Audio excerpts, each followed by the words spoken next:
नमस्कार मित्रों, क्या हुआ जब कुंती नंदन अर्जुन का सामना हुआ देवाधिदेव महादेव से। क्यों कहलाते हैं महाबाहु अर्जुन जगत में सर्वश्रेष्ठ धनुर्धर। तो आइए जानते हैं इस कथा के बारे में विस्तार से। यह कथा महाभारत के केराट पर्व की है। धर्मराज युधिष्ठिर की आज्ञा से और महर्षि वेदव्यास के सुझाव से महारथी अर्जुन ने धर्मराज से प्रतिस्मृति विद्या प्राप्त की, जो युधिष्ठिर को वेदव्यास जी ने दी थी।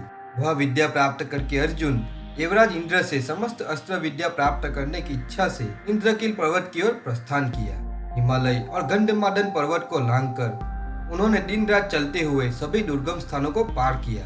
तदनंतर इंद्रकील पर्वत पर पहुंचकर अर्जुन ने आकाश में उच्च स्वर से गूंजती हुई एक वाणी सुनी, यहीं ठहर जाओ। तब धनंजय वहीं ठहर गए। वहां पे उन्हें ब्रह्म ऋषि के स्वरूप में भगवान इंद्र दिखाई दिए। उन्होंने अर्जुन को पहले भगवान शिव का दर्शन प्राप्त करने के लिए कहा। फिर अर्जुन वही भगवान शिव की कठोर तपस्या में लग गए। अर्जुन की तपस्या देख वहां स्थित सभी महर्षिगण भगवान शिव की सेवा में पहुंचे। वहां भगवान शिव ने कहा कि तुम्हें अर्जुन के विषय में किसी प्रकार का विषाद करने की कोई आवश्यकता नहीं है। मैं उनका मनोरथ आज ही पूर्ण करूंगा। फिर उन महर्षियों के जाने के बाद भगवान महादेव ने किराट वेश धारण किया। फिर माता पार्वती ने भी वही वेश धारण करके महादेव के साथ चल दिए। तदनंतर महादेव इंद्रकील पर्वत पर पहुंचे। वहां महादेव ने मुख दानव को शुकर का रूप धारण करते हुए देखा, जो कि अर्जुन को मारने की इच्छा रखता था। अर्जुन ने गांडीव धनुष और बाण उठाई सुअर को मारने के लिए। अर्जुन को प्रहार के लिए उद्यत देख किराट रूपधारी भगवान शंकर ने उन्हें सहसा रोका और कहा, इस सुअर को पहले से ही मैंने अपना लक्ष्य बना रखा है, अतः तुम न मारो। परंतु अर्जुन ने किराट के वचन की अवहेलना करके उस पर प्रहार कर दिया। साथ ही किराट ने भी उसी लक्ष्य पर तेजस्वी बाण छोड़ा। उन दोनों के छोड़े हुए वे दोनों बाण एक ही साथ मुख दानव के शरीर में लगी। तब वह सुअर वहीं मर गया।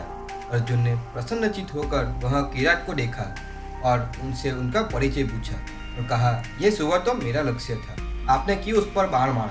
ऐसा कहकर अर्जुन ने कहा कि मैंने इस सुअर को मारा है। उधर किराट वेशधारी महादेव ने कहा कि मैंने इस सुअर को मारा है।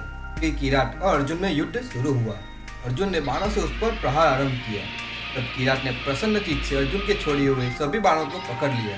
तदनंतर वे दोनों क्रोध में भरकर बार बार सर्पाकार बाणों द्वारा एक दूसरे को घायल करने लगे। अर्जुन ने किराट पर बाणों की वर्षा प्रारंभ की, परंतु भगवान शंकर ने प्रसन्नचित से बाणों को प्रहार कर दिया। पिनाकधारी शिव वही घड़ी में सारी बाण वर्षा को अपने में लीन करके पर्वत की भांति अविचल भाव से खड़े रहे। उनके शरीर पर तनिक भी चोट या क्षति नहीं पहुंची थी। अपनी की हुई सारी बाण वर्षा को व्यर्थ देख धनंजय को बड़ा आश्चर्य हुआ। वे किराट को साधुवाद देने लगे और बोले, मेरे द्वारा चलाए हुए बाणों का वेग पिनाकधारी भगवान शंकर के सिवा दूसरा कोई सहन नहीं कर सकता। फिर महातेजस्वी अर्जुन ने किराट को अपनी धनुष की कोटी से पकड़कर उसकी प्रत्यंचा में उसके शरीर को फंसाकर खींचा और मुष्टि प्रहार से पीड़ित करना प्रारंभ किया।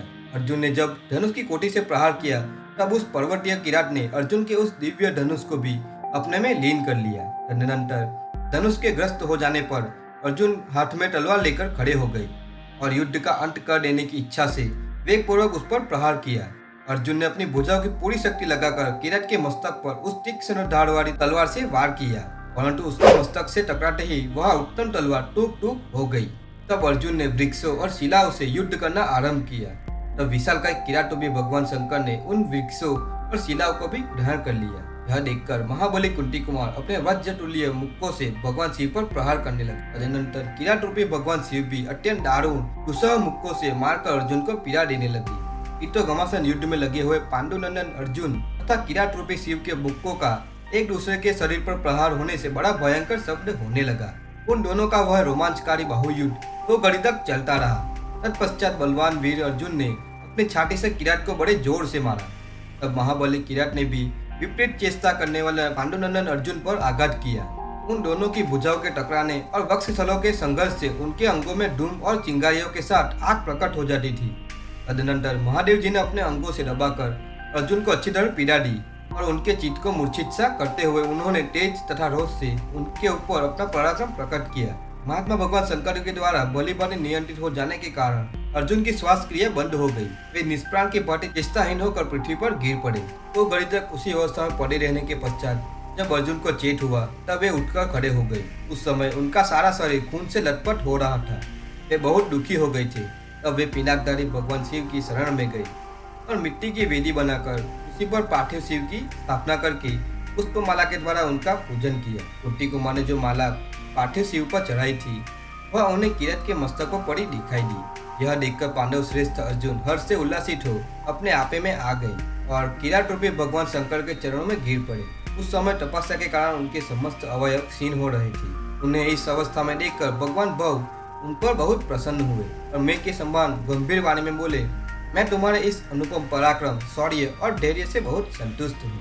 तुम्हारे समान दूसरा कोई क्षत्रिय नहीं है। तुम्हारा तेज और पराक्रम आज मेरे समान सिद्ध हुआ है। महाबाहु भरत श्रेष्ठ, मैं तुम पर बहुत प्रसन्न हूँ। मेरी ओर देखो, मैं तुम्हें दिव्य दृष्टि देता हूँ। तुम पहले के नर नामक ऋषि थे। तुम युद्ध में अपने शत्रुओं पर, वे चाहे संपूर्ण देवता ही क्यों न हो, विजय पाओगे। मैं तुम्हारे प्रेमवश तुम्हें अपना पाशुपतास्त्र दूंगा, जिसकी गति को कोई रोक नहीं सकता। तुम सर्वभर में मेरे उस अस्त्र को धारण करने में समर्थ हो जाओगे। तदनंतर अर्जुन ने शूलपाणी महादेव जी का देवी पार्वती सहित दर्शन किया। कुंती कुमार ने उनके आगे पृथ्वी पर घुटने टेक दिए और सिर से प्रणाम करके शिव जी को प्रसन्न किया और महादेव से पाशुपतास्त्र प्राप्त किया। चैनल को लाइक करें, सब्सक्राइब करें और शेयर करें तथा बेल आइकन को प्रेस करें।